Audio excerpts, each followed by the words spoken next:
एक ऐसा गांव जिसका नाम सुनते ही लोग मुंह फेर लेते थे। नाम था भीखूपुर गांव। जहां सपने पैदा होने से पहले ही भूख से मर जाते थे। वहां के लोग दिन भर खेतों में खून पसीना बहाते, पर शाम को रोटी तक नसीब नहीं होती। उस गांव के बच्चे और बूढ़े सब सड़क के किनारे भीख मांगते दिखते थे। और इस गांव की बर्बादी का एक ही कारण था, टाइटन। नाम नहीं, लोगों के लिए सजा था। उसका रूल सिंपल था, जिसके पास पैसा हो छीन लो, और जिसके पास ना हो उसको डरा धमका के गुलाम बना लो। गांव में किसी में हिम्मत नहीं थी उसके खिलाफ बोलने की। जिसने भी आवाज उठाई, अगले दिन या तो लापता या जमीन के नीचे। लेकिन एक दिन उस गांव में आया एक शहंशाह।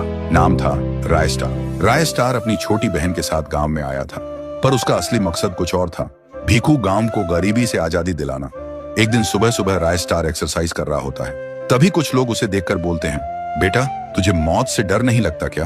रायस्टार मुस्कुराकर कहता है, डरता वो है जिसका दिल छोटा हो।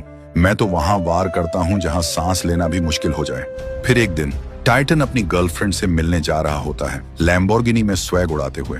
रास्ते में उसकी नजर पड़ती है रायस्टार पर, जो गरीबों को खाना और कपड़े बांट रहा होता है। टाइटन उतरता है और बोलता है, ओ ये हीरो, नया चेहरा लग रहा है, क्या बात है, गांव बचाने आया है क्या? रायस्टार ठंडे लहजे में कहता है, हीरो नहीं, तेरा अंतिम संस्कार बनने आया हूँ। टाइटन हंस के बोलता है, ज्यादा फिल्मी मत बन, पैसा निकाल। रायस्टार आंखों में आंखें डाल के बोलता है, तेरे हाथ तोड़ दूंगा, ताली भी नहीं बजा पाएगा अपने जनाजे पे। टाइटन गुस्से में रायस्टार के पास आता है और थप्पड़ मारने ही वाला होता है, लेकिन एक ही मुक्के में टाइटन हवा में माँ, बस यही एक लफ्ज उसके मुंह से निकलता है और धड़ाम से जमीन पे आ गिरता है।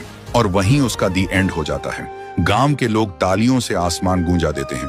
हर जुबान पर एक ही नाम था, रायस्टार जिंदाबाद। अब कोई हमें डरा नहीं सकता। और उस दिन के बाद भीखूपुर का नाम बदल गया और बन गया रायपुर।